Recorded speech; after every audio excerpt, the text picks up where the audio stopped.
The best lawyers aren't found in the big law firms. They're found in the stories of those who left.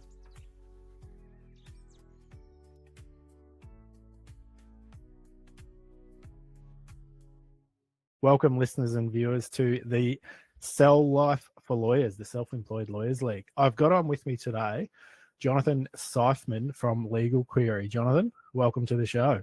Thanks, Lofty. Good to be here.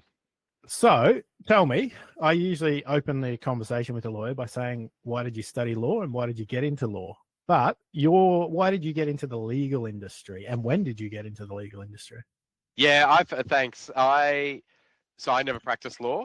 I sort of fell into the legal industry via a little bit by accident, actually, and sort of fell into it via a publishing company called CCH. So they are one of the big global publishers for lawyers and accountants. And so back in the day, you'd go into your lawyer's office, you'd see the big black folders on the shelves, and that was all our sort of stuff. And I fell into it, actually. I was an editor. I started life as an editor at CCH. My background is actually industrial relations from like a long time ago. And so I worked for the Federal Public Service for a number of years out of uni. And the main reason I stopped doing that was I didn't really want to live in Canberra. There's nothing wrong with Canberra for any people who are watching or listening who are either from or living in Canberra. But I'm from Sydney originally. And so after a few years in Canberra, I wanted to move back to Sydney.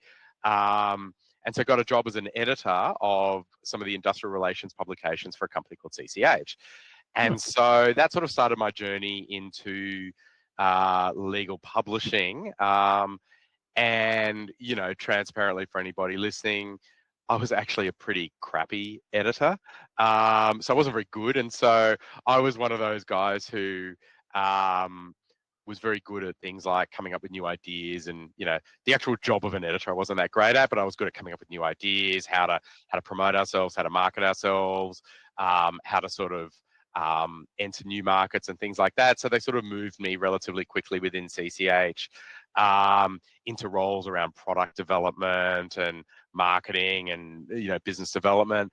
And then I got the opportunity to go up to one of their offices in Asia, based in Hong Kong, and ended up running the CCH Hong Kong operation for a number of years, which was really interesting. And then moved into running the whole of the CCH business across Asia. And so that's kind of how the journey all started, kind of running businesses in this space. I then, about 12 years ago, sort of decided, I want to try what life is like, kind of doing my own thing a little bit. So did two things concurrently. The first one was me and an old friend actually started a business doing legal CPD. And we didn't actually put the courses on. What we did was we created a system that was sort of an aggregator of all the CPD courses out there. So if you're a lawyer based in Queensland and you do property and wills and a little bit of family law, you come on our website, you tell us a bit about yourself, and we'll tell you all the different CPD courses that you can do. And you can sign up for them, and you can, a bit like Webjet for, a bit like Webjet sort of, for booking a flight. And then while we were sort of doing our little startup in the CPD space, I kind of still needed to pay the bills at home. So I started a consulting kind of business. And most of my clients are in that space around legal tech, legal publishing. And so I've been, our CPD business, we sold out of that a couple of years later. We had a nice little run and somebody kind of offered to take it off our hands, which was really nice. And so then I sort of focused a lot more on the consulting business. And so a lot of my clients a lot of the consulting that I do is around commercial growth. So, helping them launch new products, find new markets, sales and marketing. Often it's kind of like, okay, keeping up with new technology and how do we do that, establishing partnerships and alliances within the industry. And because over the years, I've built up quite a good network around, people who provide products and services into the lawyer space. I've been quite good at sort of matchmaking a bunch of those sorts of organizations to sort of provide better products and services into the legal space. Yeah. And so in the process of sort of doing a lot of that consulting, something over the last 2 to 3 years that had started to really bubble up was AI. And a lot of hype around it, a lot of interesting kind of, it can be helpful, it can be, it can be your best friend or your worst enemy sometimes in the legal space. But something that kind of bubbled up quite a lot, particularly with AI, around lawyers who need to do legal research, who need to find little nuggets within legislation, case law, or, legal commentary. AI can be very good. There's a lot of really good AI products and services out there that help lawyers do that sort of research. But something that kept coming up as a recurring theme over the last couple of years was, well, it's great, but I don't know if I can trust it fully. And what would be great is kind of like just a human in the loop at the end of the process of doing some research that kind of like tells me, yeah, that's right, or maybe not. And so that led to me starting a business called Legal Query, which essentially connects lawyers and predominantly small law firms, sometimes in-house counsel. Those are the guys who form the bulk of the user base, who like to do research, who need to find things out, but often just need an expert lawyer in that particular area of law at the end of the road who can kind of say, yeah, that's right. Like the little, yes, you should do this, this, this, and this. And I agree with that. Or, yes, the research tells you to do this, this, this, and this. I would be very careful about this or that. And so an expert at the end of the loop sort of is just very, very valuable in a world of AI. And I think that's just going to keep increasing the more that lawyers adopt AI. Interestingly, there's a lot of statistics around that Australian lawyers have a higher rate of adoption of AI products and services than lawyers globally. So Australian lawyers are absolutely embracing AI, whether that's specialist legal tools or whether that's just the generic ChatGPT or Claude, those sorts of things. But to be able to have an expert at the end of the line who can kind of just really quickly and easily kind of say, yep, you're on the right track, or what you've been told is correct, or be careful with that, I would do it this way or that way, I think has just become really invaluable to a lot of lawyers. Oh yeah, it's huge. And I think, and my understanding, because Australia would be, my hypothesis would be, Australia's huge, like 80% are sole practitioners. So in terms of a small law firm, they're very small law firms, but they're used to, you get trained in, you've always got a partner, a senior associate, or someone above you who's going to check the work, and you've always got someone below you who can spend 2 hours researching something for you. And then the final end is, can you afford, it's sort of that in between, which I like. Can you afford a barrister to settle it and go through it? And we go, well, that's going to cost the client a lot. Sure. Whereas if you can merge those two, it's a hell of a good. And the solo, the firms who are writing solo, a lot of them are, relatively generalist solo firms. They'll do conveyancing, wills and estates, a lot of that sort of stuff, which is sort of bread and butter stuff. But you'll often get clients who have pretty tricky matters. They'll have something really tricky about, say, strata law in their particular state, or they don't do a lot of family law practice, but one of their, clients will come and go, look, I'm getting separated, I'm getting divorced, I need some advice on how to proceed. And so as a solo operator, just to know that you can have an expert at the end of the line to just give you some guidance without having to pick up the phone, and that phone call is going to cost you like, $800 because you've got to speak to an expert in that field. I think there's a sort of a comfort blanket around knowing that you have access to a wide range of experts at a relatively affordable rate. And just knowing that you can give the highest quality advice to your clients without necessarily being an expert yourself in that particular area. Yeah, which is, and that for me, clients, as I say, that's why we're big on warm referrals, lawyers introducing clients to each other, for the fact that the client just goes back to the last lawyer that solved the last legal problem they had. They don't care. Lawyers talk a lot about PQE, they talk a lot about PAE, they talk a lot about area of law specialization, but laymen, they just go, "You're a lawyer, you can solve my legal problem." And I distinctly remember the day I got admitted. My family and friends, once it announced it and let them know, any legal problem suddenly gets texted you or called you, and I'm like, "I told you I was working in construction law. What do you think I can do immigration and thing?" They're like, "Well, you're a lawyer, you should know it." And I'm like, I found it funny, but I'm like, that's actually, you're right. Yeah, I'm a lawyer. I'm supposed to know, as Jerry Seinfeld says, you know the rules of the Monopoly board. Tell me how to do this divorce or Yeah. something. I'm like, I've literally, besides the one subject at uni where I read a textbook and just passed with a C, I'm not touching it. I don't want to touch it. But yeah, people just go, "No, he's a lawyer." And so, because they trust that person ultimately. And I think There's that's trust, great. and Lawyers become a GP there's sort also of a thing. relationship that people often have with their lawyer, particularly the solo firms who are, suburban firms or in country towns, and they know their clients pretty intimately, and they want to be able to help. You don't want to turn someone away, because they need your help. But it may be an area of law that you're just not particularly familiar with. And Yeah. so the whole ethos of what I tried to do with Legal Query was essentially enable those solo firms and those small firms to kind of go, we can help you, because there's sort of a hidden expert at the end of the line who will know the answer to this, right? And Yep. who can sort of help guide the process. And so you can keep the relationship with your client. You don't have to sort of farm them off to another firm or to somebody more expensive and that sort of thing. And so that's the whole ethos of what we tried to do, was enable those, particularly those more generalist firms, to sort of have access to the expertise that they don't normally have access to.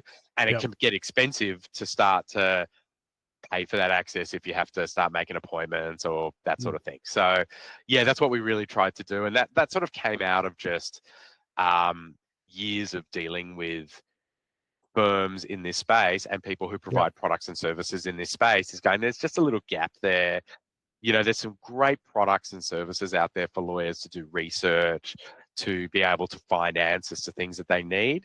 There's just that last little step at the end, which is a human in the loop who's Yep. an expert who can kind of, for want of a better way of putting it, sign off that everything you're being told by the products and services that you use is actually correct. Yeah. Oh, which I think that phrase is probably going to become, in 2026 and 2027. I think that's going to be the marketing, anyone marketing lawyers and law firms, that phrase is going to be, we leverage AI, but with a human in the loop. And it's going to become mainstream it was once just the software engineers and the tech guys who were sort of fully in it understood what the hell's a human in the loop. But now it's going to be like, people will be educated to ask the question, is there a human in the loop, or are you just using an AI to give me the answers that I could have asked it myself? Yeah, So it's very cool. And it's funny there. I went to a conference, I think last year, and the term for people who want to sound really smart and intelligent, that seems to get thrown around a little bit, is a term called verification burden. Which is sort of like, great to use these products, but there's still this burden to verify what AI or the products and services are telling you. And I was like, that's just for somebody who wants to sound intelligent to say human in the loop, right? Like, that's all it is kind of like that there is a person who has the required knowledge and expertise to be able to verify that what you're being told by whatever products and services you're using is kind of like the way to go. Yeah. And so I guess, because you've obviously got a panel of legal experts and then solicitors, the self-employed lawyers, league members, that sort of thing, can access to them. Is it just over the years for so long in the industry that you've built up these relationships and know, I guess, who's who in the zoo of expertise? Yeah, it's a really good question, Lofty, because I sort of thought it was going to be easy to put together. And you sort of learn as you go. Okay, there's a lot of expertise out there, and there's a lot of little niche areas. And so I would say probably about 70% of putting Legal Query together was sort of leveraging off people I knew and sort of, picking up the phone or shooting emails and kind of going, hey, do you want to be part of this? And then there was a massive learning for me and sort of like filling in the rest of the gaps. But I've been pretty amazed at the generosity of people who want to participate, and people who feel that it's an idea whose time has come. And the people who are using legal queries so far, I think that's playing out quite nicely, because they really are. It's interesting as well. I initially went into it thinking most people would use it to ask a question that they really genuinely didn't know the answer to.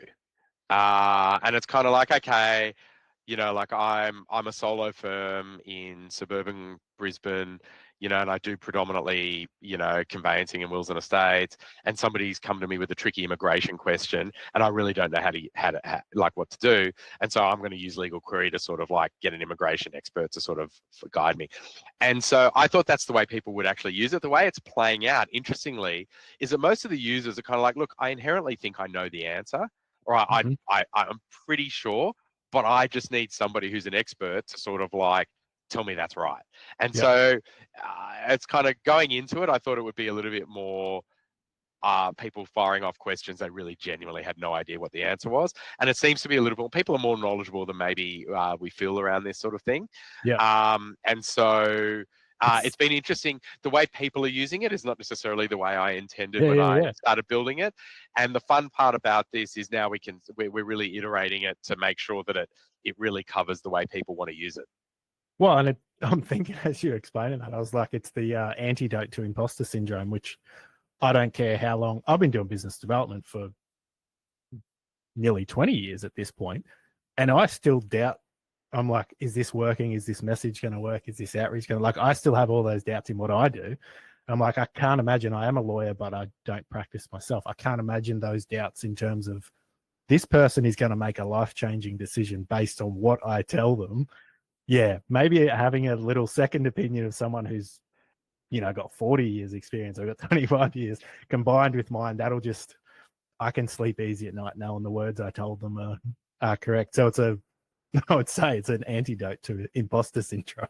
It is. It's a little bit like going to the GP, and the GP sort of tells you what they think, and they're pretty sure they know the answer, and they're very knowledgeable. But it's like, okay, it'd be good to get like a specialist just to kind of go, yep, that's right.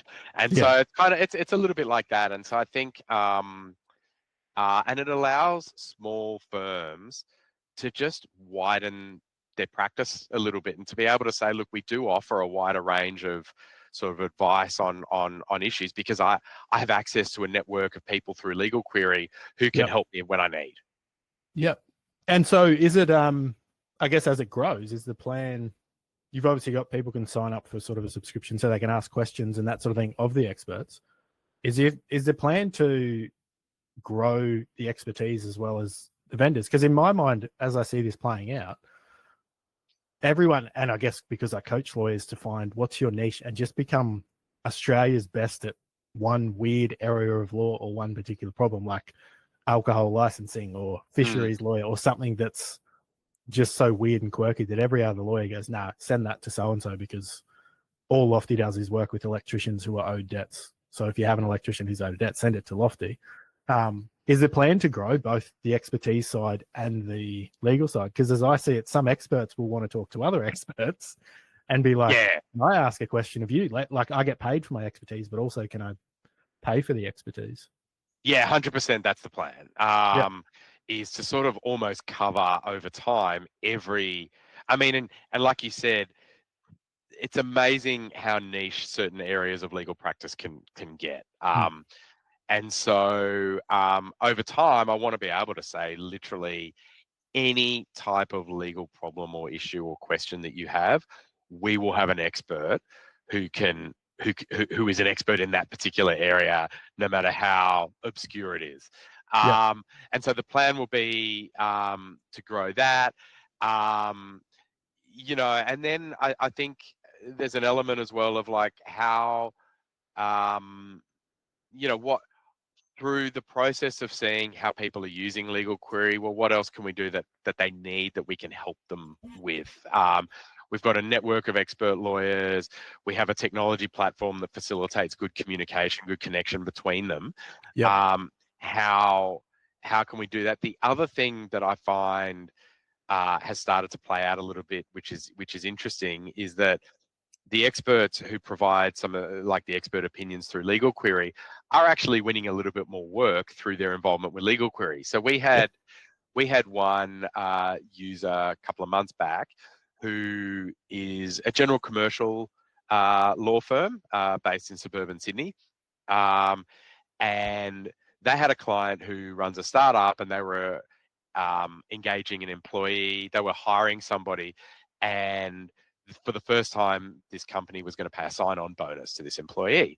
Yep. And so they asked their law firm, well, how do we deal with a situation where the employee doesn't stay for as long as they're meant to? The clawback. And how do we, the clawback, right?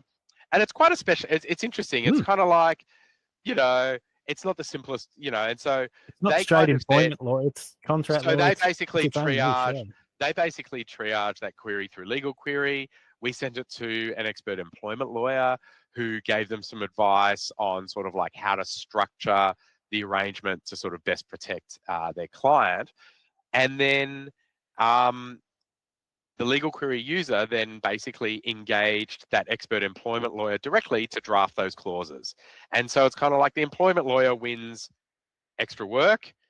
My client gets answers to what they need quickly and easily and efficiently, and everybody kind of wins. And it sort of grows the pool of the legal market by sort of having the ability for clients to get issues resolved quickly and easily, and everybody kind of wins out of that. And that was kind of a nice way of sort of seeing everybody kind of like get a good outcome. The Legal Query user got good advice. The expert employment lawyer who provided that advice ended up winning a little bit of extra work through that, and establishing those connections between generalist lawyers and expert lawyers. There was something really kind of nice to see about how that all played out. Yeah. Well, and I guess that's how we connected, because that's my vision, is to go, if I know the sole practitioner's level of service and dedication to their clients is higher than a massive brand name law firm. It's just simple because that's a brand name and this is person. And so if we can find ways, which is why we're glad to partner with you, for these lawyers to work with each other. It's a big wide world. There's no scarcity of work out there. If you share work with each other, you find your lane, you stick in your lane, and then you refer out to these other experts. It's everyone. The rising tide lifts all boats. It does. And, you know, there's another sort of stat that's a few years old, but I think is still very relevant, that actually, you know, something around 70% of legal problems actually never, ever get resolved by a lawyer. Either because people don't realize it's a legal issue, because they're too scared to pick up the phone because they're worried about how much it's going to cost. And so I think for solo firms in particular, and small practitioners, and a lot of the lawyers joining the Cell network, there is this untapped body of legal issues out there that they can help their customers with. And then you have products like Legal Query that give you access to experts to kind of like make sure that you can genuinely help them with their problem. And I think, you know, that rising tide lift all boats phrase is really relevant here, because I think the more those smaller firms can win more work from people who would not have otherwise engaged a lawyer, the more those lawyers can have the confidence that they'll be able to resolve that issue because they have access to the right tools and products and networks to be able to do that. I think there's a lot of untapped potential in the legal market here, particularly for those small firms, and even the ones just starting out, who maybe have come from bigger practices and are now starting their own firms. There is a lot of opportunity there. Yeah. And before we finish up, to put you on the spot, because Legal Query is now part of the League Loot. So what can League members, if they've signed up, expect from Legal Query? Yeah, that's a really good question. Yeah, we're really happy and proud to be part of the League Loot program. And so I'd be very happy to offer League Loot members a 30% discount on which, you know, like I think hopefully is quite attractive and enticing. We don't do that outside of the Cell network. And so, yeah, we'd be very happy to offer the Legal Loot members 30% discount on Legal Query. And that's just not for the first 6 months or 12 months, that's ongoing. As long as they're part of the Legal Loop program, they'll get access to those rates. So really happy to be part of things, and really encourage the Legal Loop members to sign up and give it a go. You can use Legal Query on a monthly basis. So it's a bit cheaper if you sign up on an annual subscription, but you can just use it on a monthly basis. Give it a try, see how you go, and pretty confident we've got a pretty good rate of people who sign up for a month and then use it month on month after that. And so, yeah, really looking forward to seeing the Legal Loop members, get as much value as they can out of Legal Query. Yeah, no, and we're excited as well, because it's one of those, that's what I loved when I saw it. It's one of those ones that complements what our vision is, which is pretty simple. I mean, I would like to see every lawyer be self-employed. I know that's not going to happen, but just the majority to do it with confidence. And these things give people confidence, because I know when people step out of a big firm, if you were a senior associate or special counsel at a big firm and you step out on your own, the first sort of daunting thing, which prevents you from selling and doing the business development I coach, is, am I good enough? Is my opinion good enough? Because I used to have a partner I could rely on. Whereas if you go, well, actually, no, I'm still partnered in. I'm in the league. I've got Legal Query. I've got these experts who I can literally call upon, ask questions of whenever I need it. Yeah, I can sell myself confidently. So very excited for where this all goes. What's the best way for people to learn more? The league members will obviously have the link and everything inside the app, but what's for anyone else listening? How do they find out about Legal Query or get in touch with you? Yeah, jump on to just legalquery.com.au. That's one word. Jump on at any point, get in touch. The email address is info@legalquery.com.au. More than happy to give people a demo, show people around, and have a chat anytime. I love actually chatting to lawyers and understanding how they use different products and services and how they want to make their practices better. So would really encourage, obviously anyone as part of the Legal Loop network, but just anyone in general who's watching this who wants to learn more, please get in touch. Would love to hear from you and have a chat. Perfect. We will leave it there. Thanks, Jonathan. I'm sure we'll have future podcasts in the future. Excellent. Thanks, Lofty. Good to talk.